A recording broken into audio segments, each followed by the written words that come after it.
visto algo? Usted había dicho la clase pasada que la hemoglobina glicosilada se podía usar para el seguimiento. Bien, ¿vieron algo en bioquímica clínica 1 de hemoglobina glicosilada? ¿Sí? ¿Vieron los aspectos de analíticos? ¿Vieron? Sí, La vimos que parte de... servía también para evaluar la retinopatía, ¿El qué? la hemoglobina glicosilada, ¿cómo estoy confundiendo? Para evaluar la retinopatía, no, quizás el O riesgo de, o sea, la retinopatía la vas a riesgo, evaluar por, quiero decir. claro, Sí, sí, sí. por una evaluación oftalmológica, ¿no es cierto? Pero digamos que es una señal de alerta. La hemoglobina glicosilada nos habla de un mal control metabólico que está haciendo, si es que esa hemoglobina glicosilada está elevada, y entonces pone un signo de alarma para pensar en retinopatías, en nefropatía, es decir, que se pueden alterar. ¿Quién está afuera? A ver ya, Florencia Chamorro, ahí está. Por eso la utilidad. Pero, por ejemplo, si hacen un... eh, ahí está. Algo tan simple como análisis de orina. ¿Qué pueden encontrar en un análisis de orina? Glucosa. Ahora ahí podemos evaluar glucosa. Ajá, la presencia de glucosa y glucosuria. ¿Cuáles son los síntomas de la diabetes? No me acuerdo si los nombramos el otro día. Los Polidipsia, clásicos. polifagia, poliuria. Bien, polidipsia escuché, polifagia y qué? Me faltó. Poliuria. Bien, exacto. ¿Y la poliuria por qué se da? Por la eliminación de glucosamina. Claro, es decir, la hiperosmolaridad que tiene la orina por el aumento de la glucosa va a hacer que arrastre agua, ¿no es cierto? ¿Se acuerdan que cuando hablamos de la diabetes insípida, los defectos en la neurohipófisis y que también generaba poliuria, pero que no era una poliuria osmótica, porque ahí era por una incapacidad de reabsorber agua, ¿no es cierto? En cambio acá sí es una poliuria por la hiperosmolaridad que genera en orina el aumento de la glucosa, lo cual va a venir de la mano de una polidipsia, ¿no es cierto? Porque se acuerdan que también habíamos visto que automáticamente se estimulaba el centro de la sed cuando perdíamos grandes volúmenes de agua. Bueno, voy a compartir, a ver, no, este no, acá vamos con este.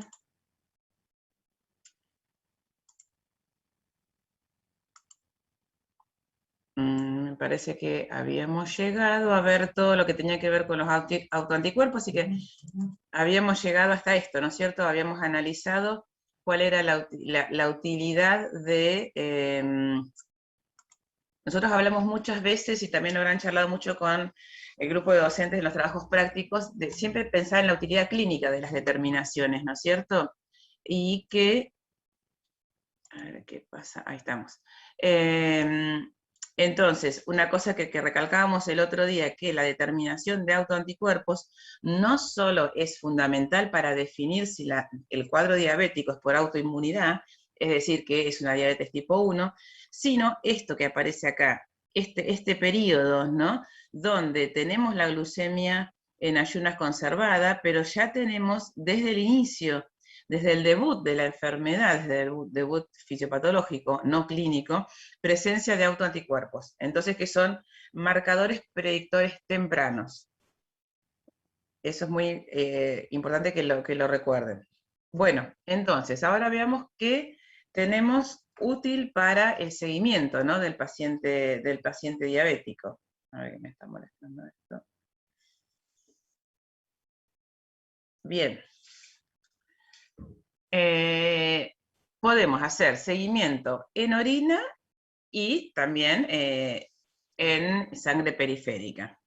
En orina, cualquiera de estas cosas me están hablando de un control metabólico alterado, ¿no es cierto? Lo que decíamos recién, glucosuria. Cuando la glucosa sanguínea aumenta y supera el umbral de la filtración glomerular, va a empezar a aparecer en orina. La cetonuria, ¿por qué cetonuria? Porque comienzan a producirse cuerpos cetónicos porque no se puede utilizar la glucosa. Exactamente, porque se consumen los triglicéridos, ¿no? Y se generan como fuente de energía, porque como no se puede utilizar la glucosa, y eso genera cuerpos cetónicos. Proteinuria y albuminuria, ¿por qué? ¿Por qué eso? ¿Y cuál de los dos sería más relevante para el control, para el seguimiento del paciente diabético? Esto lo tienen que haber visto RAC, ¿no? Lo vieron en bioquímica. ¿Eh? Por el daño renal. Bien, entonces, ¿cuál sería un marcador más precoz? ¿La proteinuria o el RAC? El RAC. Exacto. Antes se hablaba inclusive de microalbuminuria, es decir, es encontrar un RAC elevado por encima de 30, o sea, RAC es la relación entre albúmina y creatinina, ¿no es cierto? ¿Se acuerdan que decimos que siempre, sobre todo en la función renal, los valores absolutos no son tan importantes o significativos clínicamente como los relacionados o a volumen, minuto, o a horas, o a creatinina? Entonces, un aumento del RAC me va a estar hablando tempranamente de un posible daño renal, es decir, de una nefropatía diabética. Si tenemos proteinuria, es decir, una pérdida ya más masiva de proteínas, obviamente el daño renal ya está instalado. En cambio, el RAC es un signo de alarma temprano que puede, a través de conductas terapéuticas adecuadas, puede llegar a revertir la funcionalidad renal. Bien, todo eso lo podemos hacer en orina, pero el seguimiento más frecuente del paciente diabético, más allá del autocontrol que hace el diabético. Ustedes saben que el diabético tiene su autocontrol diario, 2, 3 veces por día, en base a eso calcula si es insulino dependiente, cuánta insulina debe inyectarse. Bien, pero los controles metabólicos, y sobre todo para monitorear el autocontrol del paciente, es decir, el paciente diabético concurre con frecuencia a su médico endocrinólogo que lo sigue y le informa cómo tuvo sus glucemias a lo largo de cierto tiempo.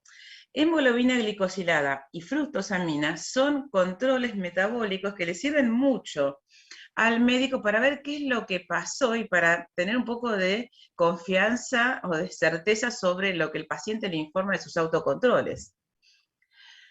¿Y por qué digo esto? A ver, ¿qué es la hemoglobina glicosilada? Voy a salir de acá si los veo un poco a todos. ¿Qué es la hemoglobina glicosilada y qué es la fructosamina?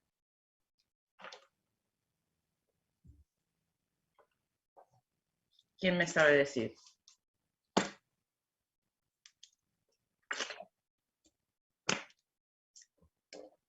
Me dijeron que lo estuvieron viendo hemoglobina glicosilada en Bioquímica Clínica 1, ¿no? Se Bien. produce por los altos niveles de glucosa que hay, entonces se empieza a reaccionar esa glucosa con las diferentes proteínas y da ese derivado, y tiene la ventaja de que podemos medirla, digamos, estimamos la cantidad de glucosa que tuvo ese paciente en 120 días anteriores a la toma de muestra. Bien, esa es una buena definición. ¿Por qué es eso? ¿Por qué me sirve como monitoreo de lo que pasó con la glucosa o la glucemia en 120 días? Está bien la definición, pero ¿por qué es esa definición? Ups. Siempre plantéense el por qué. Siempre nosotros en los exámenes le vamos a preguntar el porqué de las cosas. Entonces, cuando estudien sobre, tratando de decir, bueno, esto es así, esta es la definición. ¿Por qué es esto? Estoy muy de acuerdo en que me monitorea la glucemia 120 días atrás, pero imaginemos que el paciente hizo un pico de una hiperglucemia hace, no sé, 45 días atrás, pero el control con la hemoglobina glicosilada lo hago hoy. ¿Lo voy a detectar? Pero si fue hace 45, 50, 60 días atrás, ¿lo voy a ver hoy? Y si lo voy a ver, ¿por qué lo voy a ver? Y si no lo voy a ver, ¿por qué no lo voy a ver?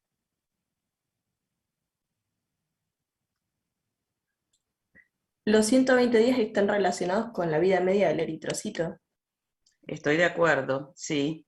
Pero si la hiperglucemia sucedió hace 2 meses atrás y el paciente corrigió, imaginemos que, bueno, que él mismo con su autocontrol logró manejar su control metabólico de la glucemia, mejoró a lo mejor la administración de insulina, y fue un pico y ahora está euglucémico.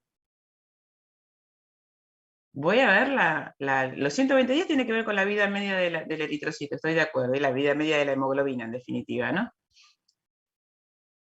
¿Lo voy a ver? ¿Alguien se anima? Me animo porque no lo recuerdo bien. Ah, Sí, dale. puede ser que sean Sí. cambios irreversibles. Exactamente, eso es lo más importante, es irreversible, es una reacción enzimática irreversible. Si hubo una hiperglucemia, la glucosilación, en este caso de la hemoglobina, se va a dar y no revierte hasta que esa hemoglobina se degrada. Entonces, por eso es muy buen indicador retrospectivo hacia atrás para saber qué es lo que pasó con ese paciente durante 120 días. Porque es una reacción de glucosilación sobre los extremos amino de la hemoglobina, de los aminoácidos terminales, y no es reversible, aunque la glucemia corrija. Por eso es un muy buen marcador de seguimiento. ¿Qué es la fructosamina? ¿Saben?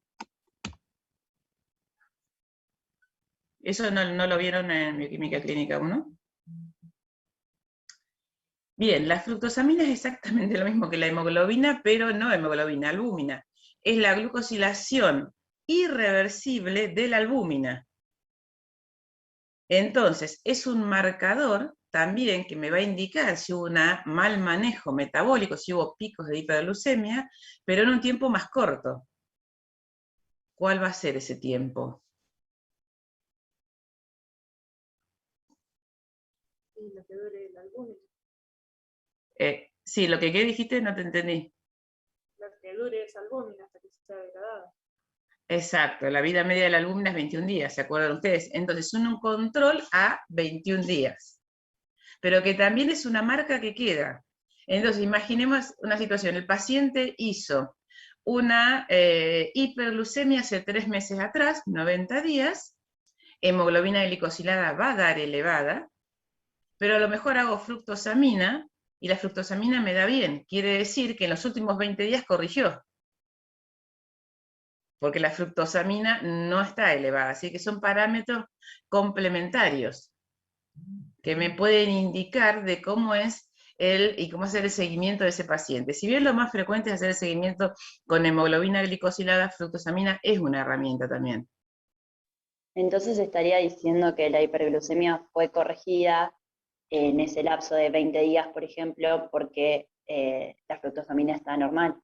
Exacto. Ahora, exacto. si por ejemplo se hubiese corregido a los 10 días previos a hacer el estudio, también estaría la fructosamina elevada.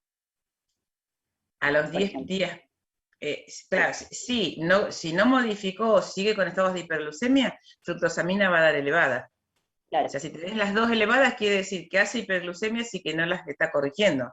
Si bien no es un parámetro exacto, como me va a decir la hiperglucemia fue en tal tiempo o no, en otro, pero me habla de un barrido de 120 días o un barrido de 21 días. Entonces son determinaciones que nos resultan complementarias. A ver, vamos a compartir acá ahora. Una pregunta, Sí. ¿y de qué depende que aumente ese porcentaje de hemoglobina glicosilada? ¿Depende más de qué tan alto estuvo ese pico de hiperglucemia o de la cantidad de veces que el paciente estuvo con hiperglucemia? No, depende de los niveles elevados de la glucemia. No te puedo decir un valor de corte, te puedo decir si se da a los 100, a los 250, a los 400, pero indica que hubo un pico hiperglucémico. No, y no es que se necesita un cierto tiempo, sí se necesitan niveles elevados de glucosa sanguínea para que haya esa glucosilación irreversible de la hemoglobina. ¿Se entiende? Pero mi pregunta era, digamos, si el aumento era proporcional a la cantidad de veces o a la cantidad de de hiperglucemia, por así decirlo, del pico, de lo alto del pico.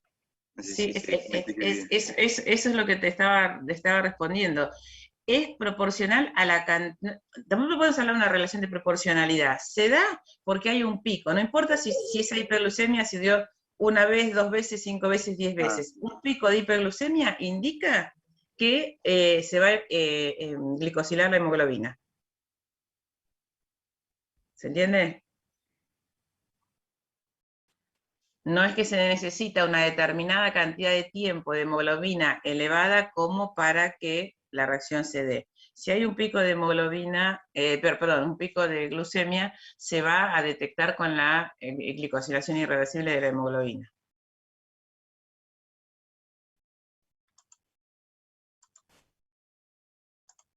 Y una pregunta, usted dijo que si Sí. hubo una hiperglucemia y hubo glicosilación de hemoglobina, no se va a revertir a menos que esa hemoglobina sea degradada y adicta.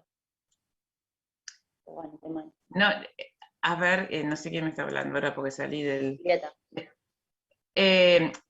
A ver, hasta que la hemoglobina esa, como es una reacción irreversible, hasta que la hemoglobina no se metaboliza y no se elimina, que pasan 120 días, no, esa hemoglobina glicosilada va a estar elevada. Tiene que ver con la vida media de la hemoglobina y del eritrocito, obviamente, ¿no? Hasta que ese eritrocito no es secuestrado por el sistema retículo endotelial y no es degradada la hemoglobina, persiste esa marca en la hemoglobina. ¿Era eso lo que me preguntabas? No sé quién era. Sí, sí, ahora sí.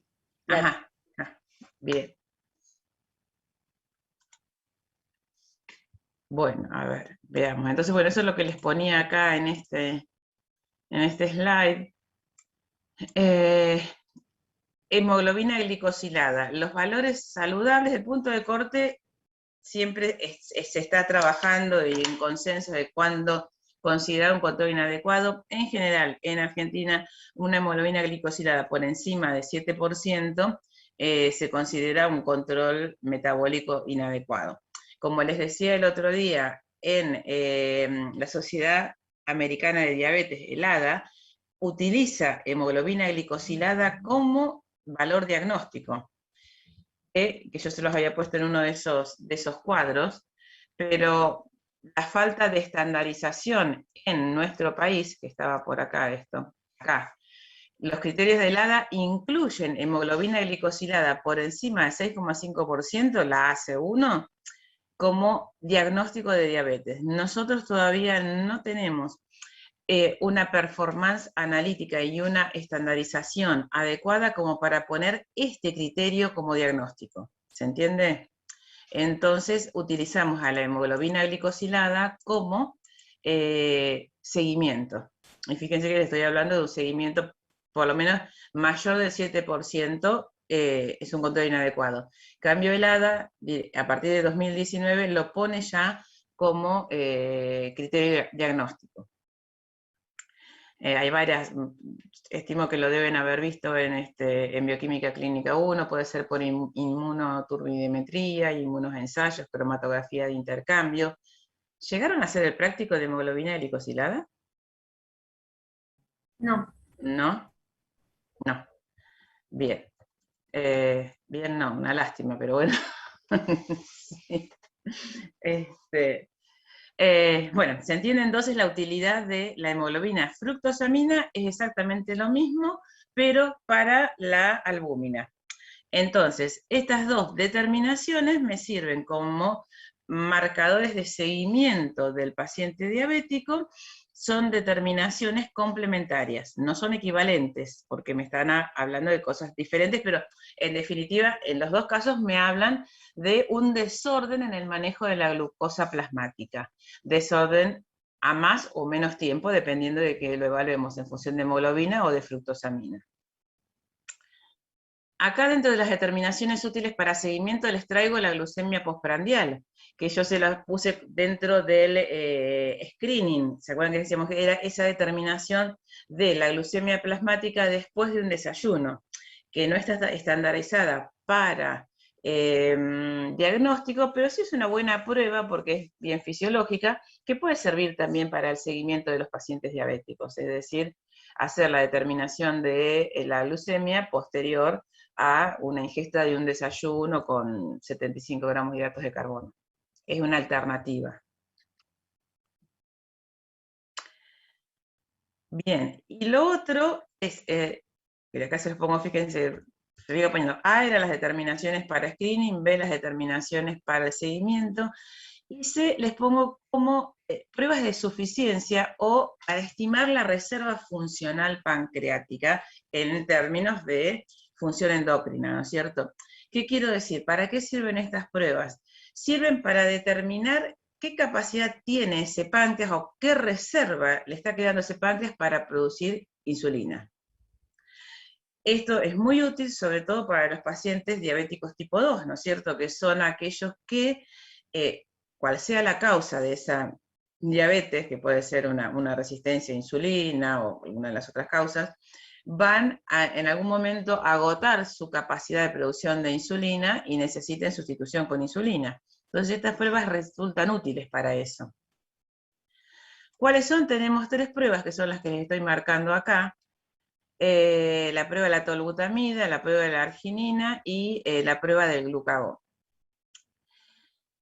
Las 3 son útiles, la mejor prueba va a ser esta, la prueba del glucagón, ahora vemos por qué.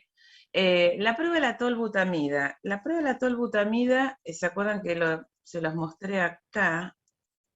Cuando hablábamos de esto.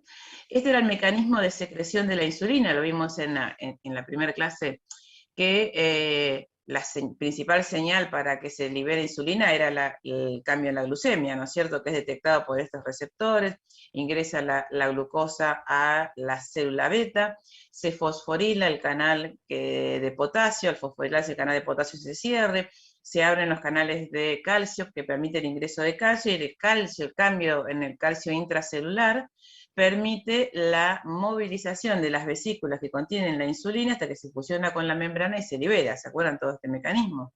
Bien, la tolbutamida es una sulfonilurea, esto que tenemos acá, es este tipo de fármaco, que lo que hace es mimetizar esta señal, pero no necesita de glucosa, mimetiza la señal a partir de acá. Directamente lo que provoca es el cierre de los canales de calcio, la tolbutamida, de potasio. Despolariza la membrana porque se une al canal de potasio, lo cierra, abre el canal de calcio y permite la salida de insulina. Entonces, son fármacos que nos permiten evaluar la capacidad de la célula beta de secretar de secretar insulina en función de este estímulo, ¿no es cierto? Que no es un estímulo glucídico. Y esta prueba tiene la utilidad que también sirve no solo para medir cuánta reserva, cuánta insulina puedo tener acá acumulada y capaz de liberarse, sino que también me va a decir si el paciente va a responder a este tipo de fármacos, ¿no es cierto? El espectro de fármacos para los diabéticos es muy grande, hay mucha variedad de fármacos. Uno de esos fármacos son las sulfonilureas. Si bien ahora están siendo más reemplazados por otras, por metforminas, por las triglitazonas, las incretinas, hay fármacos de nueva generación. Las sulfonilureas se han utilizado por mucho tiempo, siguen siendo válidas, y bueno, esta prueba me puede determinar si el paciente va a responder a este tipo de estímulos. ¿Se entiende eso? Bien. Entonces, ¿en qué consiste la prueba? Hacer una glucemia e insulina basal, se administra la tolbutamida por vía endovenosa, y a los 5 minutos medimos la insulina, que lo saludable sería esto que les marco acá, que aumente por lo menos 8 unidades sobre el basal. Si la respuesta es muy rápida, es inmediata, entonces un aumento de por lo menos 8 unidades sobre el valor inicial me dice que hay una buena reserva pancreática de insulina. Y obviamente, después, si aumento de insulina, la glucemia debería bajar, ¿no es cierto? Es decir, que hay también una respuesta metabólica a esa insulina que salió. Es decir, aproximadamente a los 20 minutos la glucemia debería bajar un 40% con respecto al basal. Entonces me está diciendo que se secretó insulina y que es activa biológicamente porque la glucemia bajó. Profe, ¿Sí? hacés las dos determinaciones basales, tanto de insulina y de glucemia. La insulina después la medís a los 5 minutos y la glucemia a los 20. Sí, sí. Eso, o sea, quiero decir, con los 5 minutos, no antes de los 5 minutos, pero la respuesta en insulina es muy rápida. La respuesta en glucemia hay que darle un poco más de tiempo, porque tiene que la insulina ejercer toda su acción metabólica.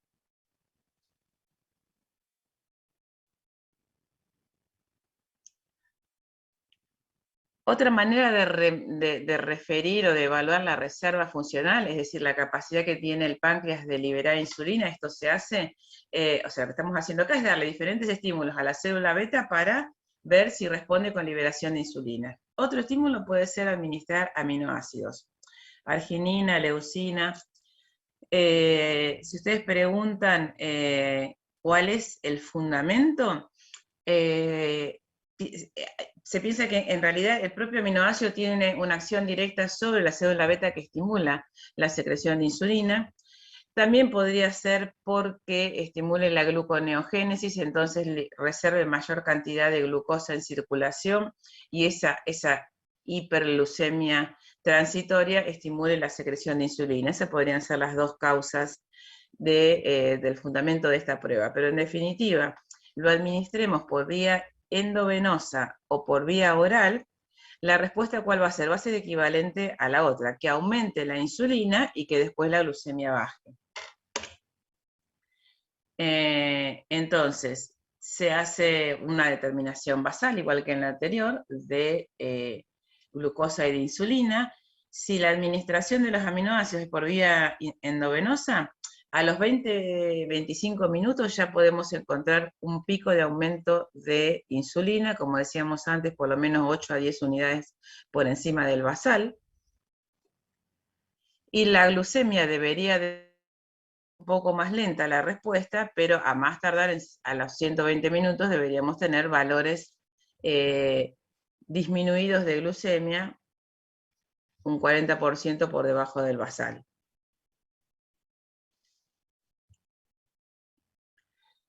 Si la administración es oral, el fundamento es el mismo, nada más que recién vamos a encontrar el pico de insulina alrededor de la hora, y a las 4 horas vamos a encontrar la caída de la glucosa.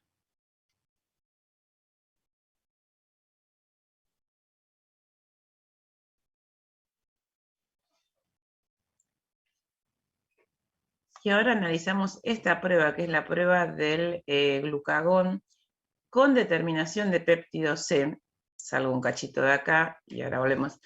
Y esta prueba es en realidad la más confiable para medir reserva funcional pancreática en lo que respecta a capacidad de secretar insulina. Y es la más confiable, y a ver si podemos razonar por qué. Primero porque damos glucagón y segundo porque medimos péptido C. ¿Cuál es la ventaja de dar glucagón con respecto a administrar un fármaco como antes o administrar, por ejemplo, los aminoácidos? ¿Qué hace el glucagón?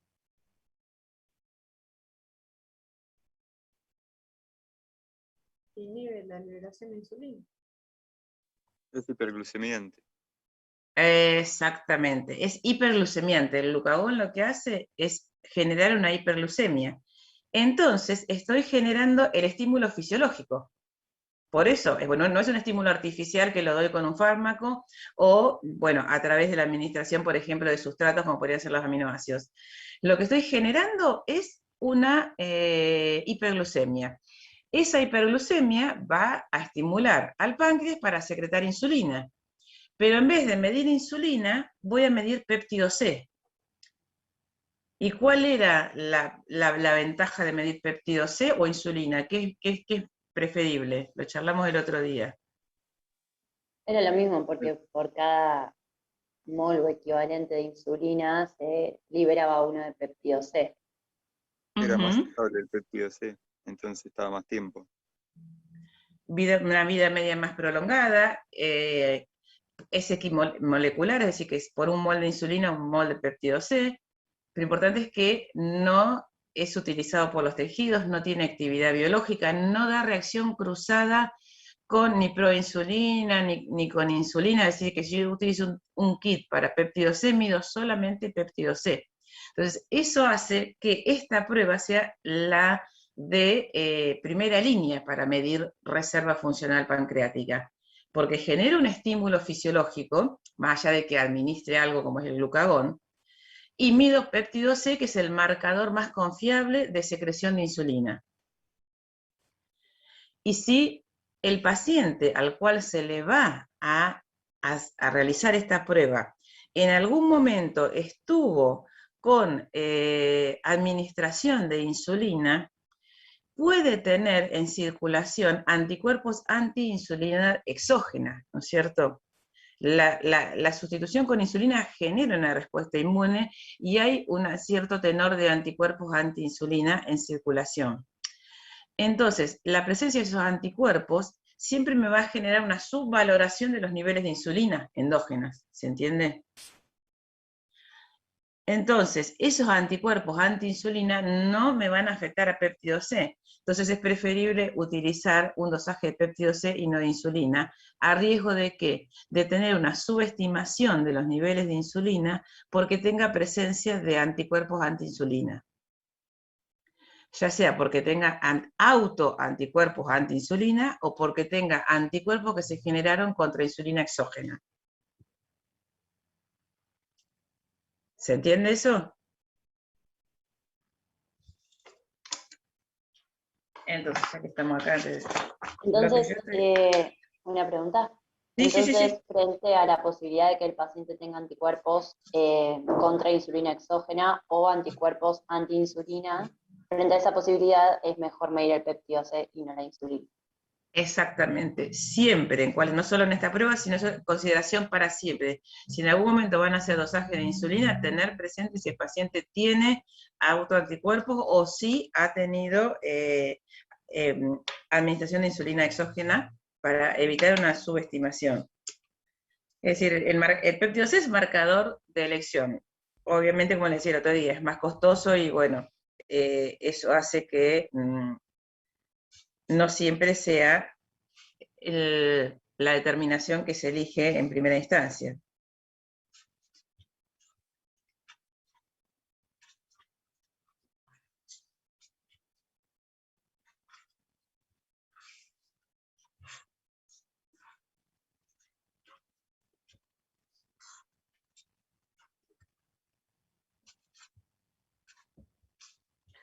Es decir, lo que estamos haciendo con esta prueba es, administramos glucagón.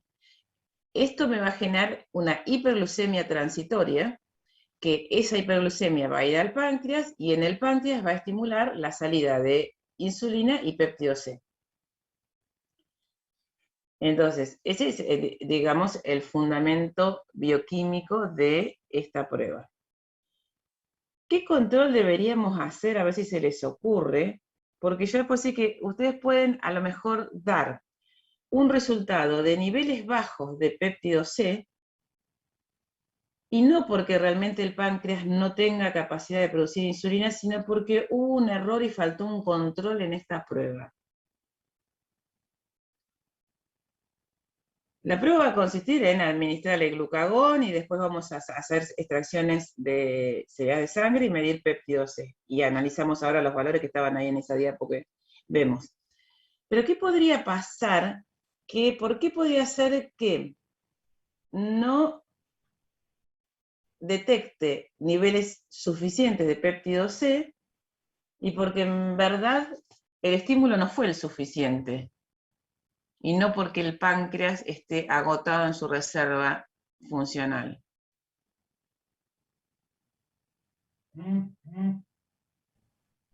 ¿Y puedo utilizar algún estimulante que sea de acción directa sobre el páncreas, como para asegurarme de que el páncreas funciona correctamente?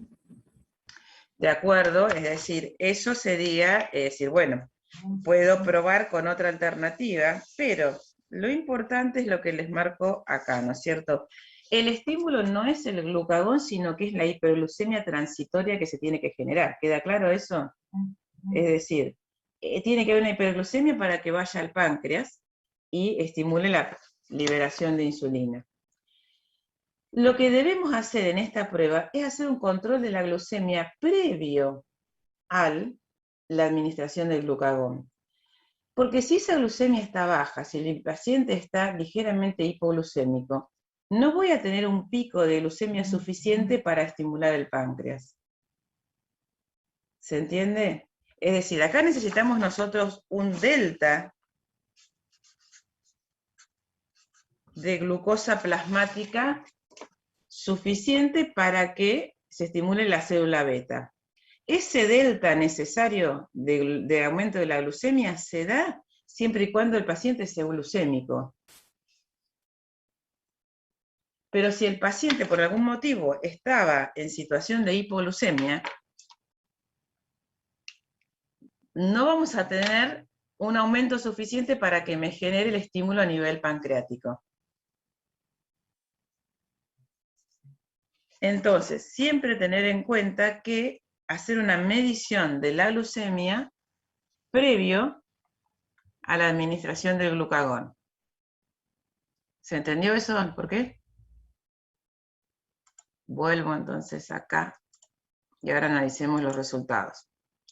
Entonces, estamos acá, la prueba de glucagón con determinación de péptido C.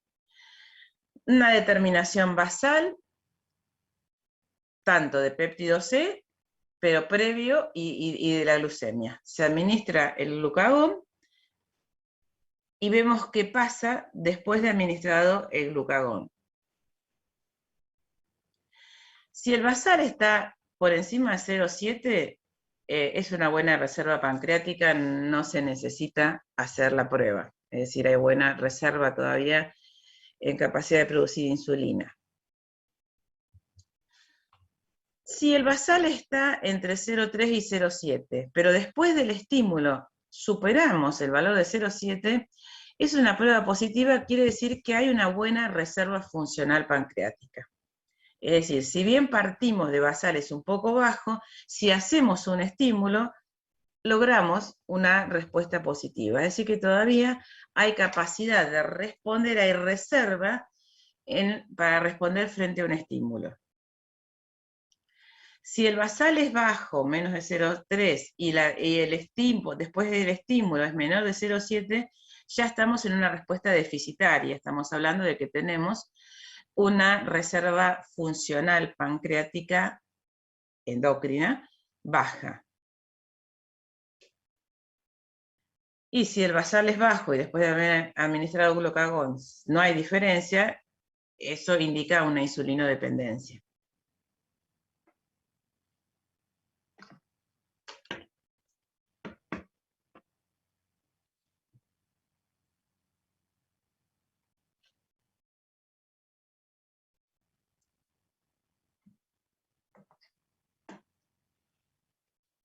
¿Está claro esto? ¿Se entiende? Bien, entonces esta prueba por eso es muy buena, porque es un estímulo fisiológico y porque dosamos el mejor parámetro de más confiabilidad bioquímica, como es el péptido C.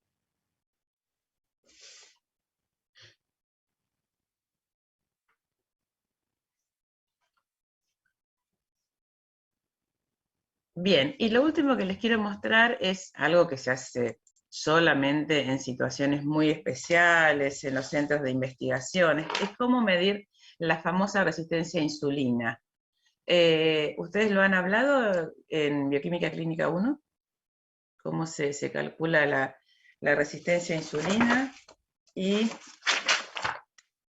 esto, el índice OMA.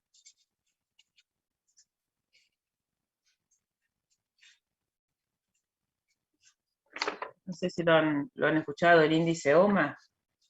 Esto es un cálculo matemático que relaciona como una especie del equilibrio de acción de masas de la insulina y entonces relaciona los niveles de la glucosa la insulina, las constantes de afinidad por las proteínas, es decir, esto es un cálculo matemático grande, hay software que permiten hacer el cálculo hay diferentes fórmulas, algunos directamente relacionan insulina a glucosa, pero la forma de referencia, el método de referencia para medir la resistencia a insulina, es lo que aparece acá, que es lo que se llama el clamp euglucémico. Ahora después vemos eso. ¿Por qué les explico esto? Porque, bueno, uno de los tipos de diabetes es justamente la resistencia a insulina, ¿no es cierto? Pero resistencia a insulina la hay no solo en los individuos diabéticos, sino que podemos tener resistencia a insulina en pacientes con síndrome metabólico, en pacientes obesos, en pacientes hipertensos, que son los dos ejemplos que les muestro acá. Es decir, que la resistencia a insulina no es un privativo solamente de la diabetes 2, eso es lo que les quiero decir. El diabético tipo 2 es el diabético que no es por autoinmunidad, que en general tiene una resistencia a insulina, pero la resistencia a insulina no es exclusiva de la diabetes, ¿se entiende eso? Bueno, y si realmente se necesita un diagnóstico preciso de la resistencia a insulina, hay que recurrir a este ensayo que es lo que se llama el CLAMP, que mide la resistencia a insulina. ¿Qué es el CLAMP? ¿Cuál es el fundamento? Es administrarle, como acá hay una flecha, fíjense, insulina, se utiliza una vía para administrar insulina, y por otra vía se le va a inyectar glucosa. Por un lado se le da una inyección de insulina y por otra vía se le va a administrar glucosa. ¿Y cómo se mide la resistencia? Por la cantidad de glucosa que hay que administrar para que el individuo llegue a la normoglucemia.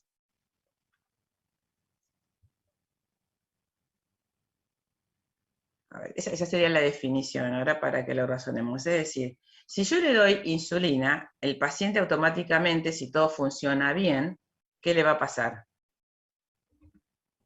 Va a disminuir la glucosa en sangre. Va a disminuir la glucosa en sangre y yo le voy a tener que dar una cantidad de glucosa suficiente para podérsela normalizar, ¿no es cierto? El paciente está no recibe ninguna otra cosa, ¿no es cierto? Entonces, eso es lo que pasa en estas curvas verdes, ¿no? Que están acá, que son los controles. Acá es en función del tiempo, y acá lo que se grafica en las ordenadas es la infusión de glucosa. ¿Cuánta glucosa hay que darle por kilo de peso y por tiempo para llevarlo a la normoglucemia? La normoglucemia, imaginen que acá no se ve claramente, pero estaría más o menos ubicado a este nivel, ¿no es cierto? La normoglucemia sería entre 70 y 110, ojo, acá no estamos marcando, acá en las ordenadas lo que estamos marcando es la cantidad de glucosa que hay que darle por kilo de peso. Pero más o menos acá el individuo estaría llegando a la normoglucemia. Entonces, si el paciente es resistente a insulina, si yo le doy insulina, ¿qué le va a pasar? Si es resistente. No baja la glucosa en sangre. No baja la glucosa en sangre. Entonces le voy a tener que administrar muy poca glucosa exógena para mantenerlo en normoglucemia. Porque a lo mejor ni siquiera baja de la normoglucemia.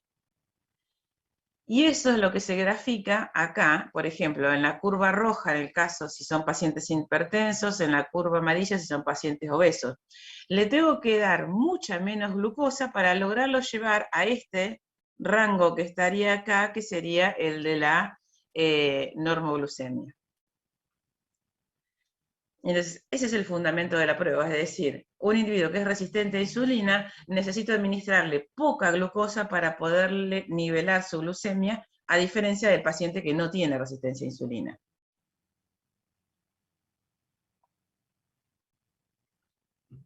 ¿Se entiende eso?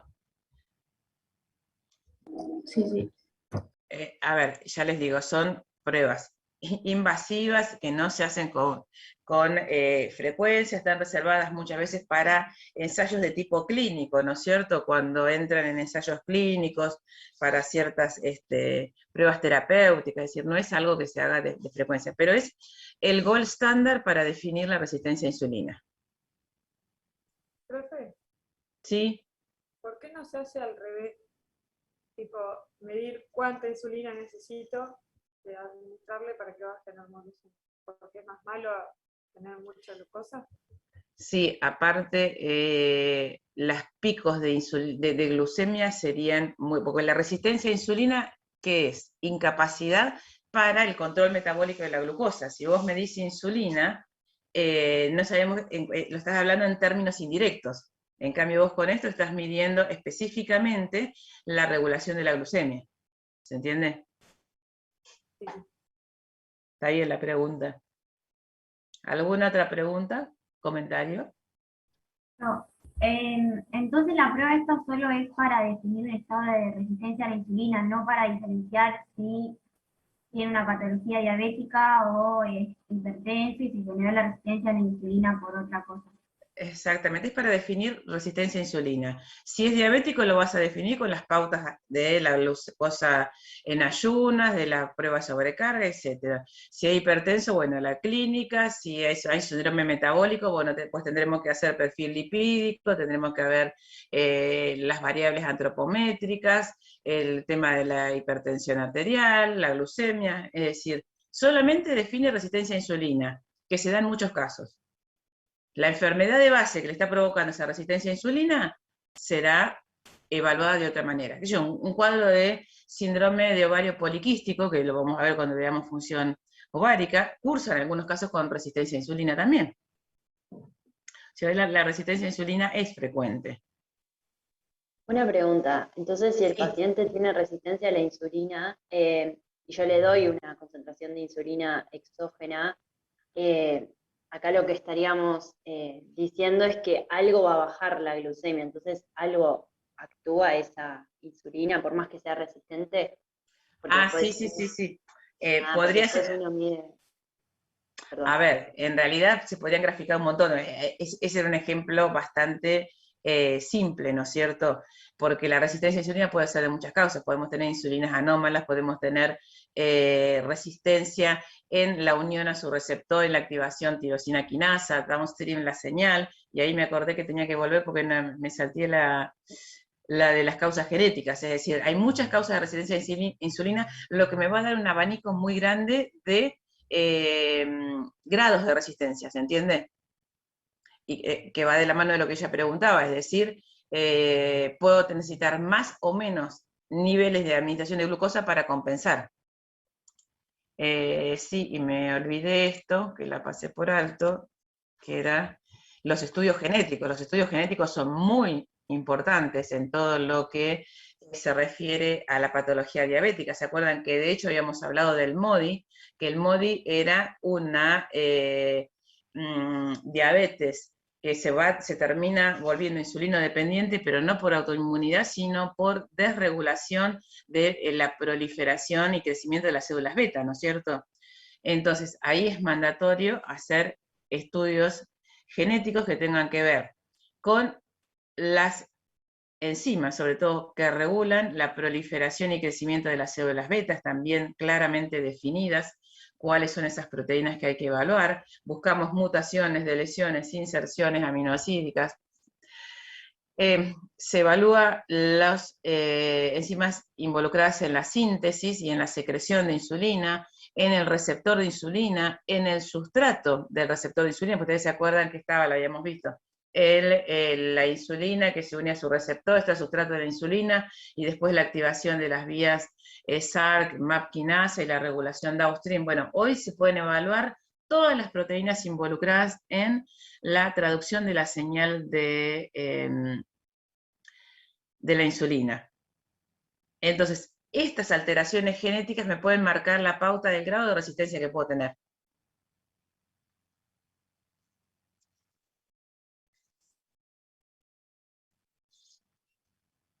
¿Se entiende?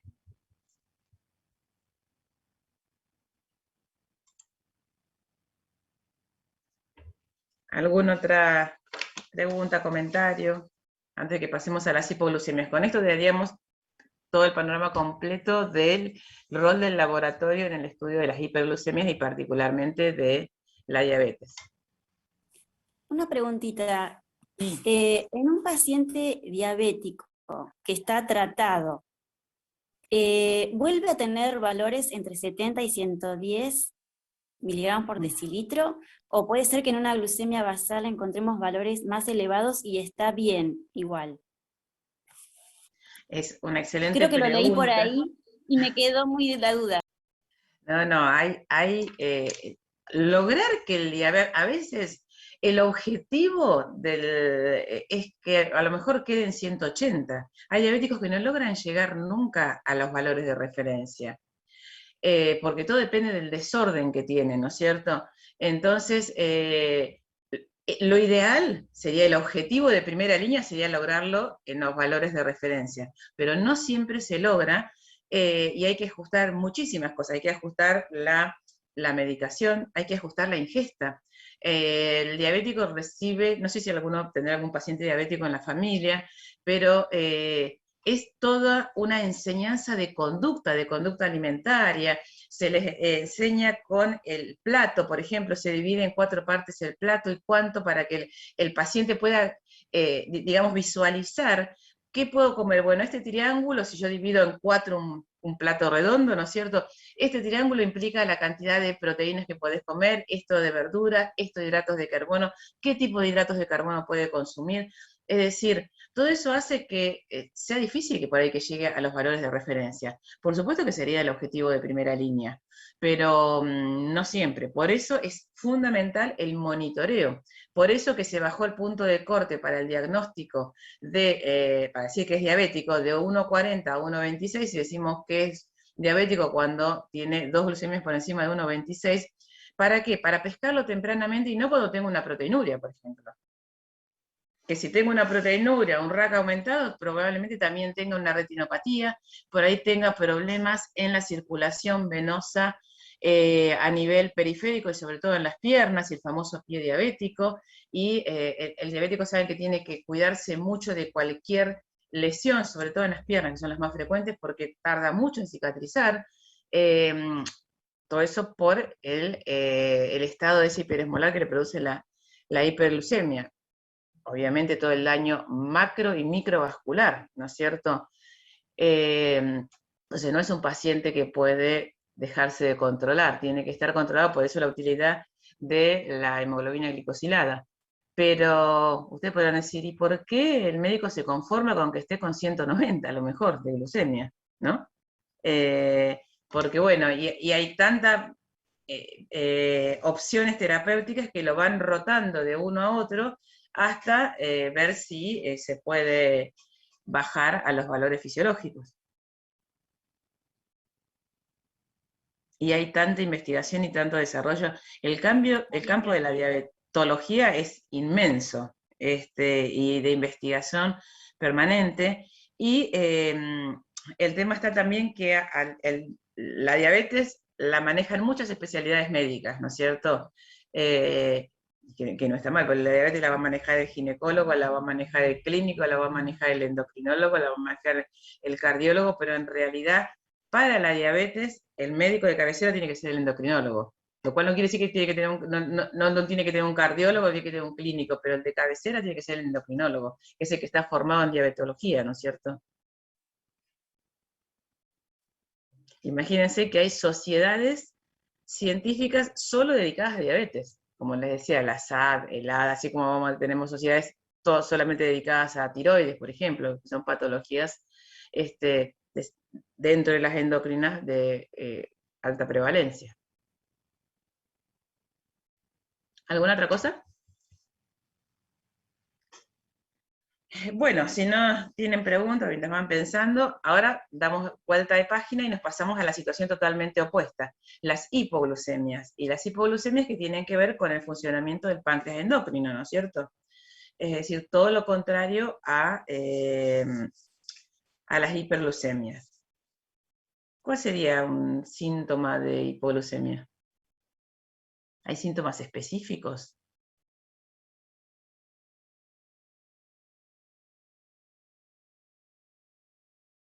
Cualquiera nos podemos dar cuenta si estamos en hipoglucemia y nos comemos un caramelito, por ejemplo, porque nos sentimos medio hipoglucémicos. Se te baja la presión, estás mareado. Exacto.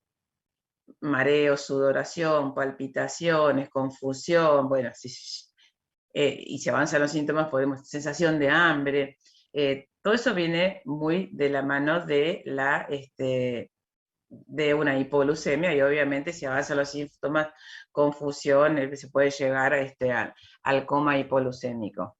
Pero también son síntomas disparados por el estrés. Entonces, poder tener un punto de corte muy específico para decir cuándo el individuo es hipoglucémico no es fácil. Es decir, cuándo es hipoglucémico por una patología que haya que atender. ¿Por qué? Porque el manejo y la variabilidad biológica de la glucemia es muy grande. De hecho, el rango de referencia, lo estábamos hablando recién, de 70 a 110. Y cada individuo tiene una capacidad de responder a los niveles bajos de glucemia de muchas maneras. Y hay individuos que a lo mejor su organismo está acostumbrado a niveles bajos de glucosa plasmática y no manifiestan sintomatología, y por ahí estamos hablando, por poner ejemplo, de 40 miligramos de decilitro de glucosa plasmática. Es decir que, hay alguien afuera, ahí está, es muy difícil establecer con claridad cuándo un individuo es hipoglucémico, a diferencia de que sí tenemos muy claro cuándo el individuo es diabético. ¿Se entiende eso? Por todo esto de la variabilidad biológica del manejo de la glucosa sanguínea. Entonces, a ver, vengamos acá. Evaluación bioquímica de la función pancreática. A ver, dale. Estamos siempre dentro del tema 11, ¿eh? Entonces, los síntomas de la hipoglucemia, podemos hablar de esto, como decimos, taquicardia, dolor de cabeza, mareo, cansancio, visión borrosa, confusión, bueno, y ya los síntomas se vuelven ya neuroglucopénicos, es decir, que están afectando al nivel del sistema nervioso central. Obviamente vamos a caer en un coma hipoglucémico. Pero tenemos un amplio espectro de síntomas, y que a veces se confunden. También puede ser una cuestión de estrés y una vasoconstricción que me genere una hipoglucemia transitoria, ¿no es cierto? Bien, por eso siempre les digo, nunca vayan a enfrentar una situación de estrés en ayunas. Si van a rendir un examen final a la mañana, nunca vayan sin desayunar, porque la tensión nerviosa que les puede generar, no les digo que les va a generar una hipertensión, pero les va a generar una pequeña vasoconstricción, van a entrar por ahí en un cuadro hipoglucémico, porque les faltaba haber tomado un buen desayuno. Así que eso a tenerlo presente. Bien, entonces, el diagnóstico de la hipoglucemia, que serían los síntomas clínicos, ¿no es cierto? ¿Cómo puede presentarse? El diagnóstico no es fácil, y hubo mucho trabajo, y el consenso hasta ahora es esto, la famosa tríada de Whipple, que dice que para decir que un individuo está en una hipoglucemia y que requiere evaluación, diagnóstico y tratamiento, se tienen que cumplir estas tres cosas que están acá, cada punta del triángulo, que son estas tres cosas que les nombro acá. Signos y síntomas de hipoglucemia, lo que decíamos acá arriba.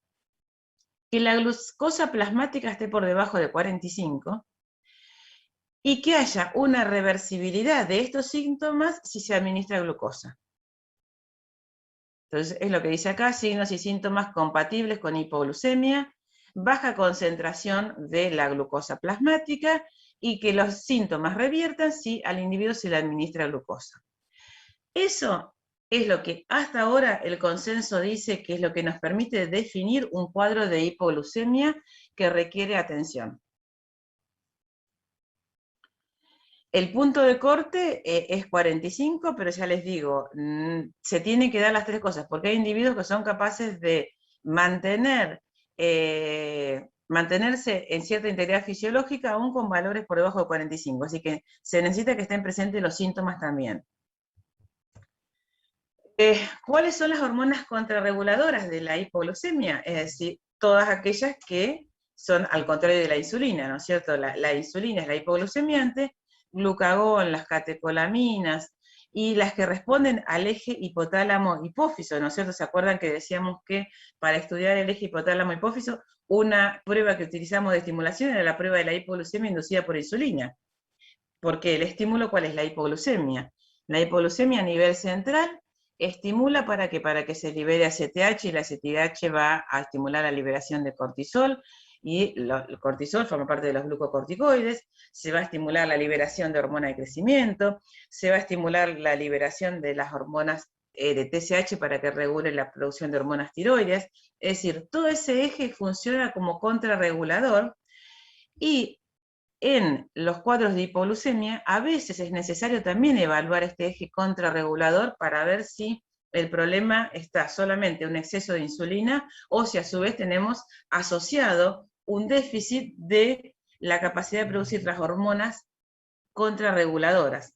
Estas hormonas contrarreguladoras lo que van a hacer es, porque entran en acción, para tratar de nivelar la glucosa rápidamente, porque ¿cuál es el sistema que va a sufrir más rápidamente y que no puede darse el lujo de estar en hipoglucemia? El cerebro. Exacto, el cerebro que me va a disparar todo esto, ¿no es cierto? Es decir, automáticamente el organismo, a través de su sistema contrarregulador, va a tratar de mantener la glucemia para suministrar glucosa al cerebro y evitar la neuroglucopenia. Y el resto del metabolismo lo utilizará a partir de consumo de triglicéridos para generar energía, a través de generar glucosa por la vía gluconeogénica.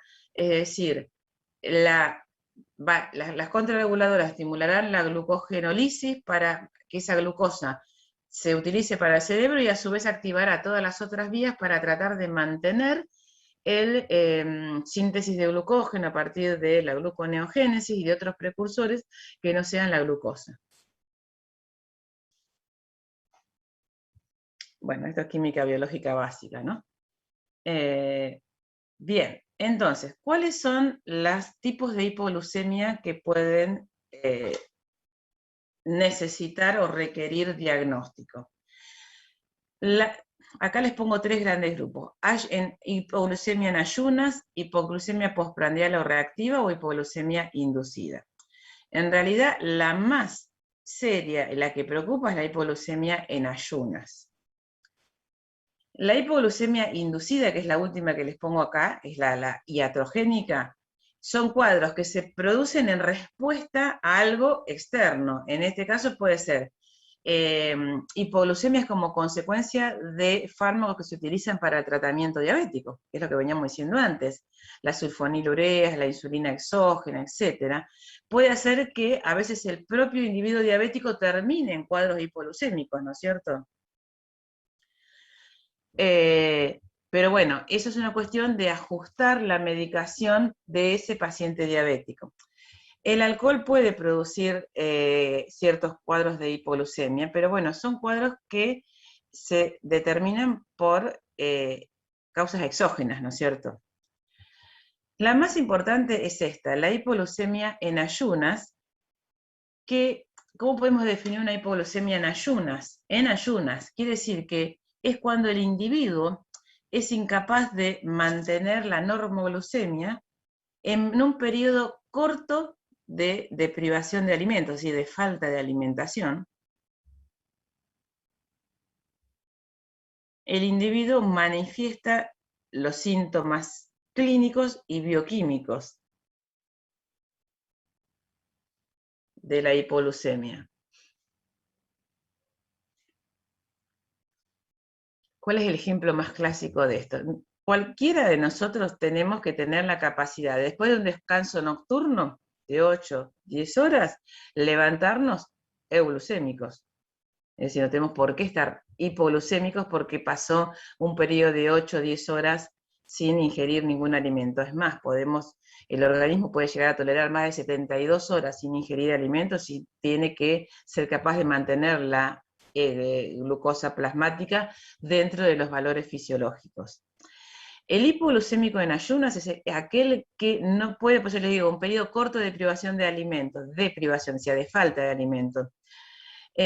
No ingiere nada por 8 o 10 horas y va a estar en hipoglucemia. Y va a cumplir con esa tríada de Whipple. Esa es la definición de la hipoglucemia en ayunas. Son cuadros serios que requieren diagnóstico preciso y intervención adecuada, terapéutica, alimentaria, etcétera, pero se necesita mucha atención sobre estos cuadros. Es la hipoglucemia en ayunas. Las causas de la hipoglucemia en ayunas, acá se los pongo en rojo. Lo más frecuente dentro de las hipoglucemias en ayunas es el insulinoma, es decir, el tumor pancreático productor de insulina, que hace que el individuo esté en hipoglucemias frecuentes. Podemos tener otras causas de hipoglucemia en ayunas, como puede ser, bueno, un tumor extrapancreático que en general lo que hacen es, tienen un sistema de metabolismo muy acelerado, al alto consumo de la glucosa, y eso puede generar cuadros de hipoglucemia. Y puede haber hipoglucemias por déficit hormonal. Fíjense que acá les pongo hipopituitarismo, es decir, cuando el eje central tiene déficit, las hormonas contrarreguladoras que les nombraba recién no responden. Por ejemplo, que tengamos, no sé, un hipocortisolismo, un déficit de catecolaminas, que catecolaminas no responden al eje central, pero dentro de los trastornos hipofisiarios, sobre todo que afecten a la ACTH o a la TSH, que va a impactar sobre la suprarrenal o sobre la glándula tiroidea. Y también puede generar hipoglucemias hepatopatías, es decir, cuando hay, sobre todo, trastornos genéticos que afectan al hígado y que el hígado tiene un déficit de, de síntesis de glucógeno o de gluconeogénesis, es decir, no puede almacenar glucógeno porque le falte los sustratos o porque sea incapaz, tenga alguna alteración en algunas de las enzimas que no son capaces de transformar los aminoácidos o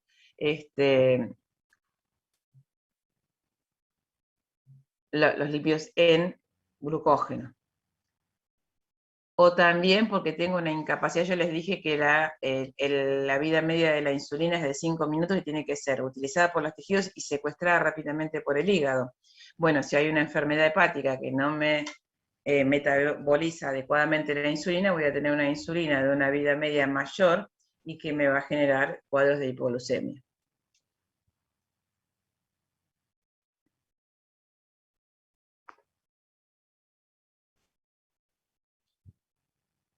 Bien, y la otra forma de hipoglucemia es esta que aparece acá, la B, que es la postprandial, que se llama reactiva o esencial, que esta es todo lo contrario, el individuo hace hipoglucemia pero después de ingerir alimentos. Estas hipoglucemias no requieren tanta atención en el sentido de que, bueno, no son tan graves, no pueden llevar a un coma hipoglucémico al paciente, sino que en general se dan por una cuestión, a veces en individuos psicolábiles o en individuos con trastornos alimentarios, que tienen una ingesta nutricional poco adecuada, con bajo contenido de hidratos de carbono, comen poco, comen muy rápido. Entonces, en general individuos bajo mucho estrés, ¿qué pasa? Si comen poco y rápido y generan un vaciamiento gástrico muy rápido que va a provocar una hiperglucemia transitoria. Esa hiperglucemia transitoria va a impactar sobre un páncreas que funciona bien, ese páncreas va a liberar insulina en cantidad suficientemente elevada por la hiperglucemia que se generó y va a provocarle una hipoglucemia a lo mejor a las 2 horas luego de haber ingerido alimentos. Es decir, es una respuesta a la ingesta. Es totalmente distinto a lo otro. Estas son situaciones clínicas que son de manejo mucho más simple, ¿no es cierto? Más fácil, sobre todo, es ponerlos a los individuos en pautas alimentarias apropiadas, enseñarle a comer, la cantidad, en pautas nutricionales, en que deben comer no aceleradamente, es decir, se maneja solamente con una cuestión de educación nutricional. También pueden haber hipoglucemias transitorias en los pacientes que han recibido una intervención gastrointestinal, ¿no es cierto? Aquellos que han sufrido, por ejemplo, o un bypass gástrico, o se les ha extirpado gran parte del estómago y sobre todo del duodeno. Entonces, bueno, esos individuos, hasta que su organismo logra volver a equilibrarse, pueden hacer hipoglucemias consecuentes a esa intervención. Bueno, ¿qué es lo que podemos hacer en el laboratorio para el diagnóstico de estas hipoglucemias? Bien, como decía, toda la artillería va a estar orientado a esto, a las hipoglucemias en ayunas. ¿Qué es lo que podemos hacer? Bien, obviamente, entonces, si la hipoglucemia es en ayunas, lo que queremos detectar si el individuo hace hipoglucemia en un ayuno. Y lo que vamos a ir haciendo es ayunos más prolongados en tiempo si es que no logramos una buena respuesta. Lo clásico es hacer una glucemia en ayunas a las 8 de la mañana con un ayuno de 8 horas y ver qué pasa. Sí, en un ayuno clásico de 8 horas. Esto que pongo acá es las horas de ayuno, no la hora en que tiene que venir al laboratorio. Es una glucemia en un ayuno de 8 horas, quiere decir. Si no, va a ser una glucemia con un ayuno de 12 horas. Sí, la glucosa plasmática está por debajo de 50 en 2 determinaciones seriadas con un ayuno de 8 horas, ya estamos hablando de un cuadro de hipoglucemia en ayunas. Y ya está definido el diagnóstico y podremos hacer cosas complementarias para determinar la causa. Si no tenemos una respuesta en este ayuno de 8 horas, pero hay una presunción clínica importante de que haya un cuadro de hipoglucemia en ayunas, podemos provocarle un ayuno de más tiempo, de 12 horas. Y entonces hacemos lo mismo, hacemos 2 determinaciones seriadas, y si la glucemia da por debajo de 50, en 2 o más oportunidades, estamos hablando ya de hipoglucemia en ayunas. Si no encontramos esto, vamos a pasar a la prueba que sigue, después la vemos, que es un ayuno de 72 horas, porque como yo les decía, los individuos tienen que tener la capacidad de mantener la glucemia, la euglucemia, hasta 72 horas. Pero entonces, ¿se entiende la pauta? Primero empezamos con lo menos invasivo, 8 horas de ayuno. Si no encontramos la hipoglucemia en 8 horas de ayuno, le vamos a pedir un ayuno de 12 horas. Y si no, vamos a pasar a 72 horas. Antes de pasar a las 72 horas, ¿qué son las cosas complementarias en el caso de que hayamos ya encontrado un cuadro de hipoglucemia en alguna de estas circunstancias? Bueno, lo de primer orden es medir los niveles de insulina, porque lo más frecuente, como yo les decía, era el insulinoma. Entonces, valores de insulina elevados me va a estar hablando de que esa hipoglucemia se debe a un insulinoma.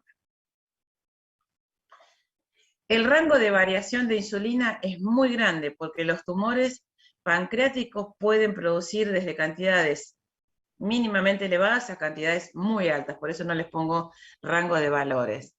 Medir péptido C, la Sociedad Americana dice que ya por encima de 200 picomoles litro también habla de un insulinoma. Nosotros no tenemos valores tan estandarizados. Este es un buen dato. ¿Se acuerdan qué era esto? Las proteínas ligadoras de los péptidos símil-insulina, de los IGF. ¿Se acuerdan? Los factores de crecimiento símil-insulina que eran transportados por las proteínas ligadoras, los vimos cuando vimos el eje de hormona de crecimiento.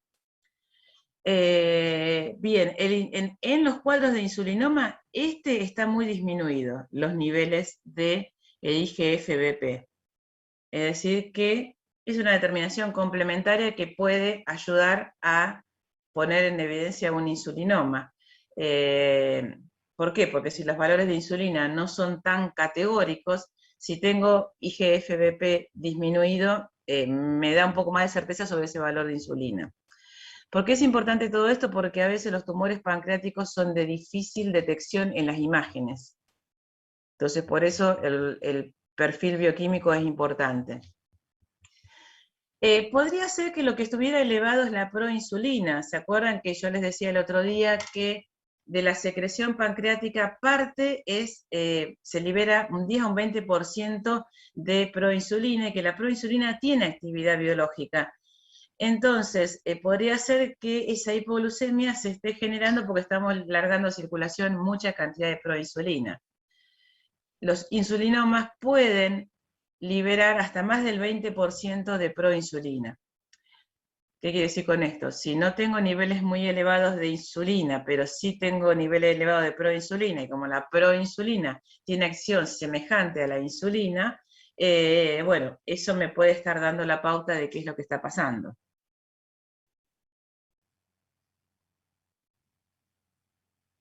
Profe, entonces estas determinaciones complementarias serían una vez que ya encontramos que hay una hipoglucemia frente al ayuno de 8 o 12 horas, y ya dijimos, bueno, tiene hipoglucemia, ¿por qué? Puede ser Exactamente, exactamente. Si se detecta eso, en esa muestra de sangre que la podemos tener guardada, podemos haber guardado una alícuota de la muestra, podemos medir estos parámetros. Cualquiera de ellos me cierran el diagnóstico, pero la hipoglucemia, tal cual lo indica el nombre, es encontrar los niveles de glucosa disminuidos en circulación. Otra relación que se utiliza mucho es la relación insulina-glucosa.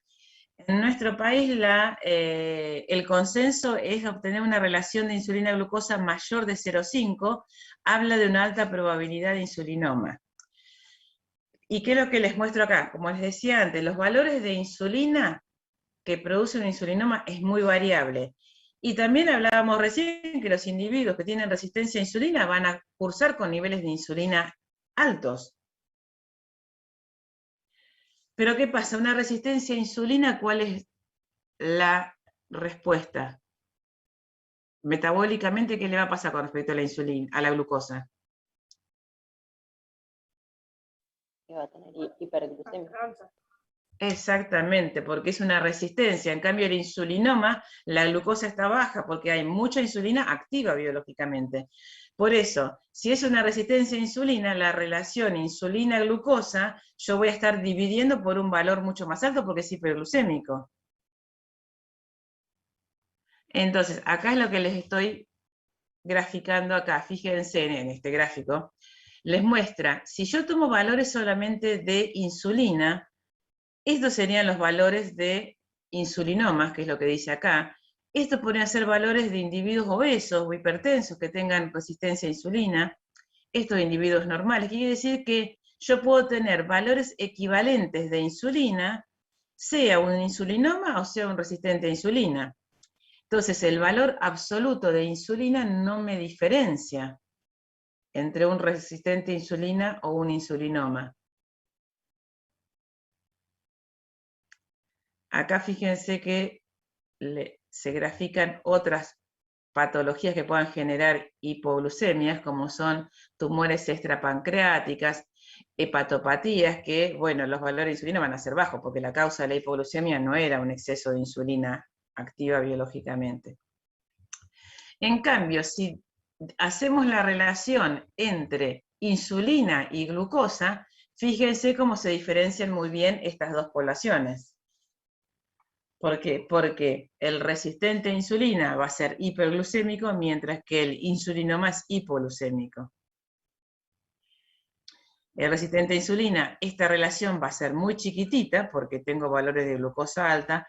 En cambio, los insulinomas van a tener un amplio espectro de niveles de relación insulina-glucosa. Con que esté por encima de 0,5, ya se considera una alta probabilidad de insulinoma.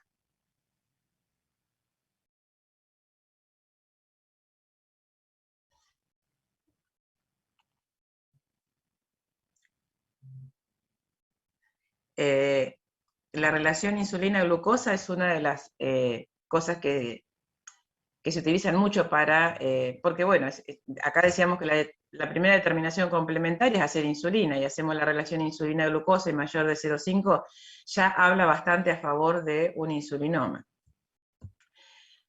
es la prueba de ayuno prolongado. En el caso que ni con esto encontremos la hipoglucemia, ni con el ayuno de 12 horas, tenemos que pasar a un ayuno de 72 horas. Y es lo que se llama la PAP, prueba de ayuno prolongado. Durante 72 horas al individuo no se le va a permitir ingerir alimentos.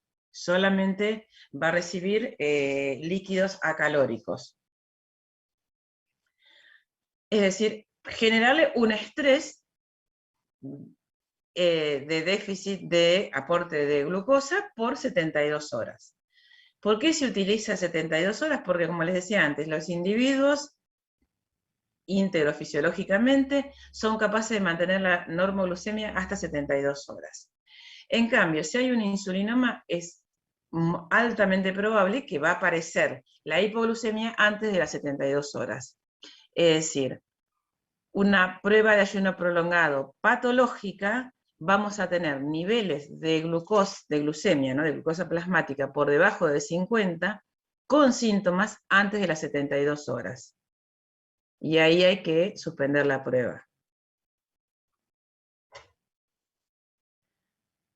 ¿Cómo se hace esta prueba? Bueno, esta prueba es invasiva, como se darán cuenta, ¿no es cierto? No es una prueba sencilla. El paciente va a estar hospitalizado, es decir, no es una prueba ambulatoria, va a estar en un servicio especial para esta prueba. Se le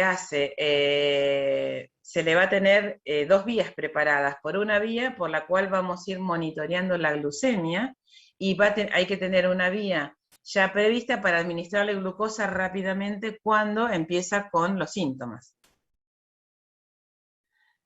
Se monitorea que no reciba nada de alimentación. En un principio se le va a ir tomando muestras de sangre cada 6, 8 horas, porque si ya pasamos por una prueba de 8 horas de ayuno y de 12 horas de ayuno, no se justifica estarle haciendo extracciones de sangre muchas veces antes de las 12 horas. A partir de las 12, 18 horas ya empezamos a monitorear la glucemia en forma frecuente, hasta ver cuándo aparece la hipoglucemia con los síntomas, y ahí se suspende la prueba y se administra la glucosa. Cuando aparece la hipoglucemia, ahí también hacemos la medición de la insulina y podemos agregar algunos de los otros parámetros que decíamos antes. Entonces, los individuos sanos, me refiero, ¿no? Euglucémicos, van a mantener la glucosa por encima, la glucosa plasmática por encima de 50 hasta más allá de las 72 horas, y la insulina va a estar por debajo de estos valores, de 3 o de 6, los puntos de corte dependen si estamos haciendo la medición de insulina con un quimioluminiscente o con un RIA, ¿no es cierto? Pero lo mandatorio es pescar los valores de glucosa disminuida y los síntomas. Algo que es importante hacer como control bioquímico durante la prueba, que a las 24 horas ya deberían empezar a aumentar los cuerpos cetónicos en estos pacientes. Lo cual es un buen control bioquímico para saber que el paciente está haciendo el ayuno adecuadamente, porque por más que está internado, no tiene un enfermero sentado al lado de él las 72 horas para ver que no coma nada, ¿no? Entonces, podría ser que en algún momento ingiera algún otro alimento que no sea calórico. Entonces es importante hacer a partir de las 24 horas dosaje de cuerpos cetónicos, inclusive con una tirita en orina, así de simple, y ver que aumenten, ¿no es cierto? Lo cual quiere decir que está haciendo realmente el ayuno.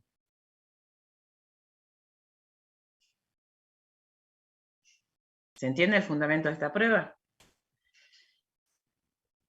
Antes de terminar la prueba, puede hacerse esta. Yo les digo que una vez que aparece la hipoglucemia, hay que administrar enseguida glucosa. Se puede administrar glucagón cuando apareció la hipoglucemia. ¿Y qué pasa? ¿Qué decíamos? El glucagón, ¿qué debería ser?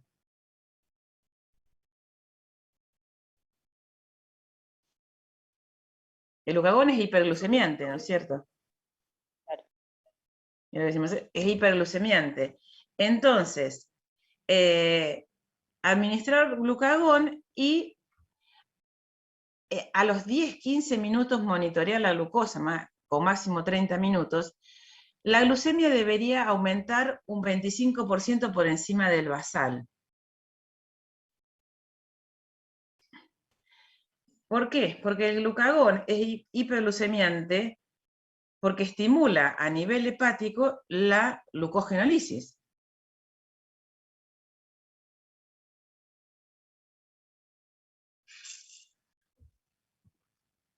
Entonces, ¿por qué les pongo que si tenemos esta respuesta acá, de que la glucemia aumenta un 25% por encima del basal, descarta una falla hepática?